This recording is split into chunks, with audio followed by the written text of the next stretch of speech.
Alrighty. Okay, I wanted to give you another update of what I've been doing on the Enterprise model. As most of you know who follow my videos, you can see that every model I do something different on, while also incorporating the stuff I've done in the past. So for instance, on my last model, as most of you know, I incorporated screws to hold the front of the deflector dish into the housing. That way I could screw it in place, know that it was there, but then when the circuit board dies, it was a matter of unscrewing the screws, pulling it off, pulling the circuit board out, replacing it, and putting it back in. So that's something I did on the last model, I'm incorporating on this one. Now, something different I'm doing on this model, the guy who has been mentoring me on modeling has been doing it for 40 odd years.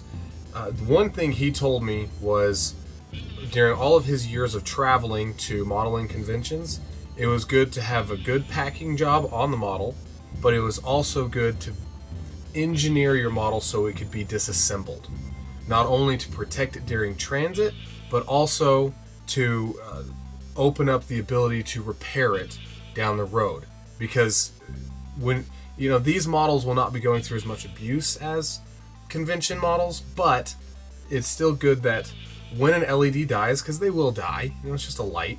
When an LED dies, it'd be good to be able to have the ability to change out a certain amount of them. Some of them will be completely closed off just because of how the model is made, but I'm trying to make it on this one where I can get access to some of them and repair wiring if need be. So I'm going to show you what I did in just a second. Okay, so as you can see, I made some modification to the pylons here. As most of you know, this model normally comes with 3 pegs, because when you have a nacelle, there are normally 3 peg holes, and this is the main support strength structure of the nacelle and pylons. And as most of us know, that Polar Lights on the Refit kit didn't do as good a job as they did on the TOS Enterprise, because the Refit's much thinner plastic. It's just not very strong. And so there's been a lot of problems with pylons bending in the past because there's a lot of stress on this plastic. So I've in the past, and I will on this one, I just haven't done it yet, will add supports on the inside and whatnot to extend the life expectancy of it. On this one, something different I will do is put 2 screws through the pylon housing. I will drill 2 holes through the pylon housing. Then I will take some styrene, fit it through, and then I'll glue it in place. What that does is just adds an extra level of strength. But anyway, so back to these. I've added these supports onto the pylons, and as you can see, there's one on both sides. Then what I went through and did to both nacelles, I cut out the middle housing and I added more styrene inside and I epoxied it in place. Then I drilled the hole out. And what this will allow me to do is when I add the nacelle on, I can screw it onto the nacelle.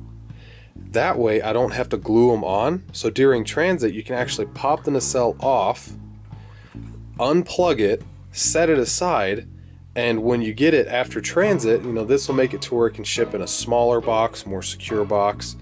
When you get it after transit, all you do is pop it back on, screw it on, and as a lot of you've seen from my Voyager videos, how I had a lot of panels.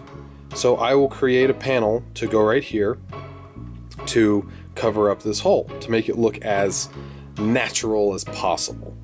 So alright, just 1 second, I'll reposition the camera and I'll explain how you put the nacelles on. Okay guys, we're back. Now, it's going to be a very simplistic way to put this on. I will have to add some styrene to the top of the pylon and carve it out a little more so it has more of a custom fit to the nacelles.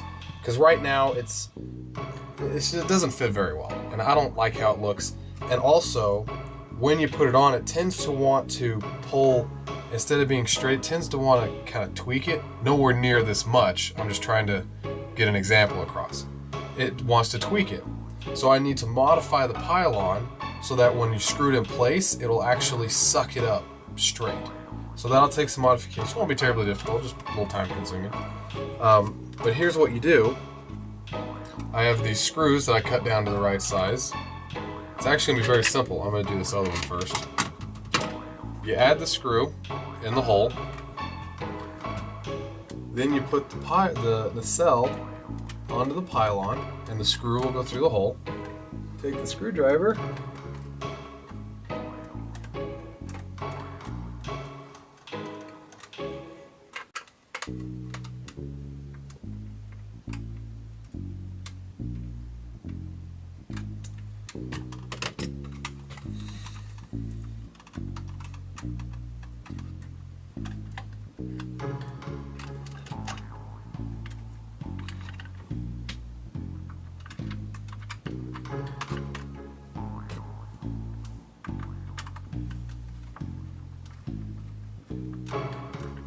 Now with these, you're not going to have to crank down on these screws. It doesn't take much to hold them on.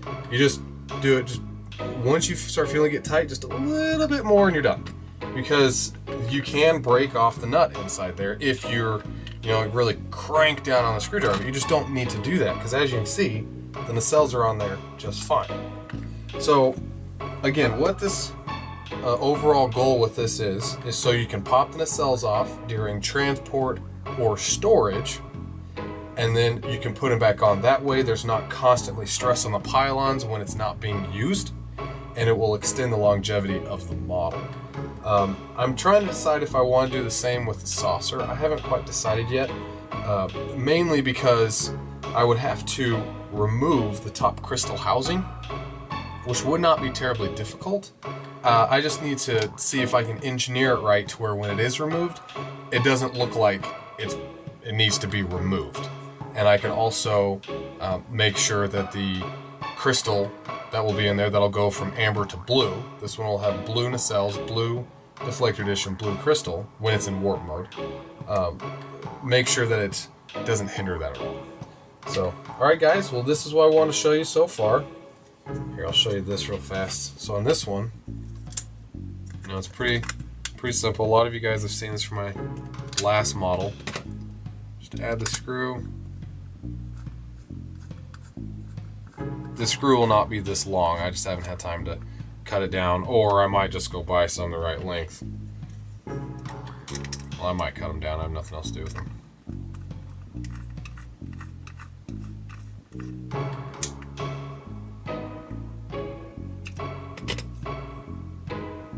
Just like that. And again, even these screws as well, they don't require a whole heck of a lot to tighten them down.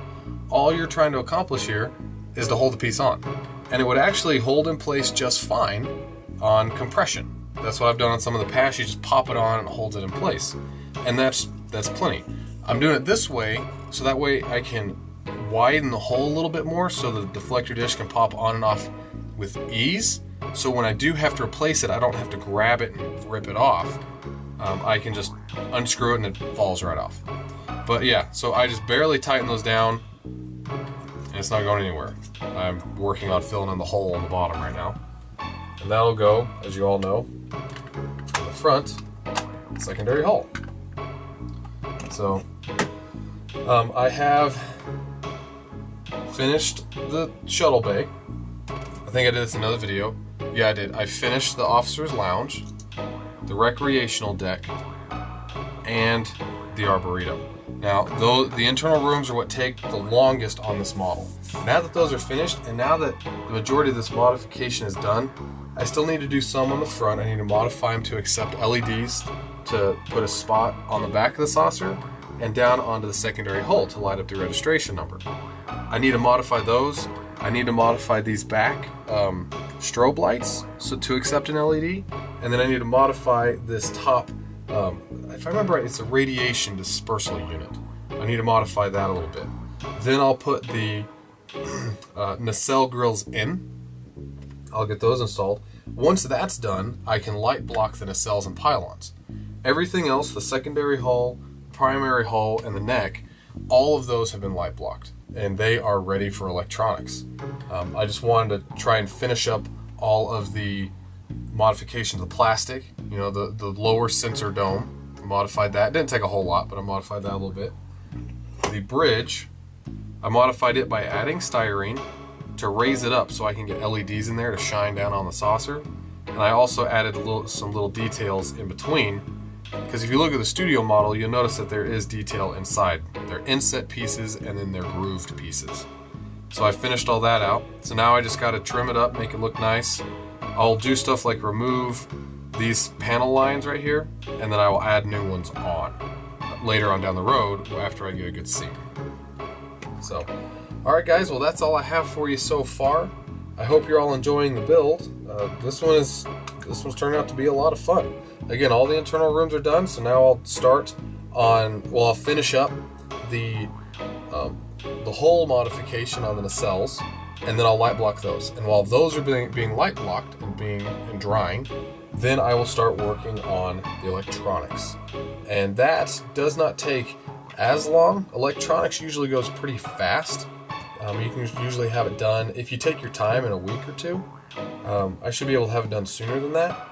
It's the painting that takes so long. The painting and the gap filling that always take the longest, but that's what everyone sees, so it needs to. Alright guys, well if you have any questions on any of this, how I'm doing the modification to the nacelles, please feel free to shoot me a comment on YouTube or my Facebook page. Until then, I hope you guys are all doing well. Take care.